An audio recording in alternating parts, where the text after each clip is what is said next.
c'est Mélanie Lopez-Mallet, je suis lead NLP Data Scientist, ça veut dire que je dirige une petite équipe de scientifiques des données qui travaillent sur le traitement automatique du langage. Et je fais ça à Ubisoft. Il faut savoir que j'ai un métier un peu atypique justement. On a d'un côté les équipes techniques qui programment le jeu, on a les équipes côté Data Science qui s'occupent des algorithmes, mais on a aussi les artistes, les scénaristes, le directeur de narration, enfin la directrice de narration, toutes les personnes qui organisent le travail, enfin tous ces gens-là qui ont des compétences très différentes. Quand il y a des nouvelles technologies qui rentrent en compte, comme peut l'être le traitement automatique du langage, il faut que tout le monde réapprenne comment bosser ensemble. Je m'occupe de la vulgarisation justement pour que, par exemple, un game designer qui va penser à l'expérience du joueur puisse savoir comment fonctionne la technologie pour la mettre à profit.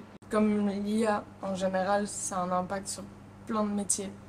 C'est un sujet qui est profondément sociétal puisqu'il va impacter, enfin, il va créer une mutation dans plein de métiers. Et puisque je travaille sur le texte et la voix, ce sera surtout les métiers de l'écriture avec lesquels je bosse au quotidien. Puisqu'il y a des algorithmes qui peuvent produire du langage. Enfin, si vous avez déjà interagi avec ChatGPT, vous l'avez remarqué. Le jeu vidéo est un médium très neuf. Il a ses spécificités, comme par exemple de la narration émergente. Donc c'est se dire en fonction de ce que le joueur a fait, de comment il a interagi avec le monde, il y a des événements qui n'étaient pas prévus, codés, qui vont surgir. Et le jeu va construire des récits au-dessus. Étant donné que c'est un média interactif, on doit s'adapter aux choix que fait le joueur. Et c'est pour ça qu'en général, on a des options de dialogue, par exemple, mais 2, 3, pas 50, parce qu'il y a des contraintes qui font que dans un monde ouvert où il y a 500 personnages non joueurs, on ne peut pas avoir des milliards de lignes. Bah, ce bloquant technique, il commence à être repoussé par la génération automatique de texte. Je pense qu'on est vraiment aux prémices de ce qu'on peut faire en termes de raconter des histoires, de construire des récits dans le jeu vidéo. Tout en plus avec toutes les mutations techniques en cours. Venant d'études littéraires, je n'ai aucun intérêt à que ces métiers perdent en intérêt, en passion et surtout qu'on perde en expertise, en compétences. Là où aujourd'hui, c'est quand même des spécialistes des médias interactifs. Alors le pont entre les études littéraires et l'informatique, il a toujours été là. Déjà, il faut oser, même y penser, concevoir que ce pont existe, parce que quand on vit dans le papier, les livres, on n'a pas forcément une appétence particulière pour les écrans, au moins c'était mon cas. Moi, ça a été le code qui m'a amené dans cette direction-là. J'ai voulu apprendre à coder, parce que je me disais c'est un langage. Je me suis un peu mis ce défi-là de est-ce que je peux arriver à écrire du code, est-ce que j'aurai des facilités pour ça? Et surprenamment, oui, parce que pour écrire du code, il faut être concentré longtemps, construire un raisonnement. Et ça, bah, surprise, c'est comme écrire une dissertation, il faut être concentré des heures devant un problème qu'il faut résoudre de façon méthodique, ordonnée, rigoureuse. Je pense que la littérature est là pour apporter un fondement, un socle théorique.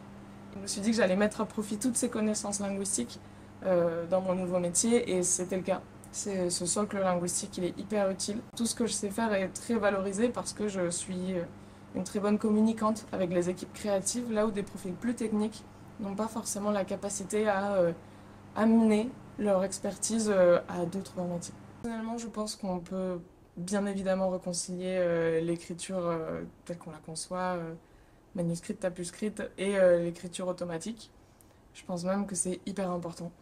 Parce que ces technologies fonctionnent par ce qu'on appelle du prompting, c'est-à-dire du texte en entrée. Donc quand vous dites un cheval rose avec des oreilles d'âne et des pieds de chien, c'est ça que l'IA va prendre en entrée pour générer une image.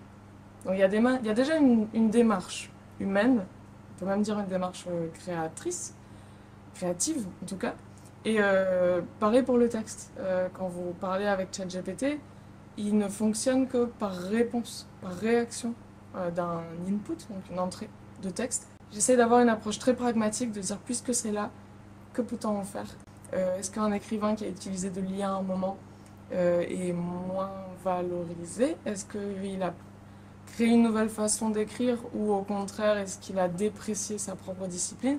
C'est plein de questions qu'on doit se poser.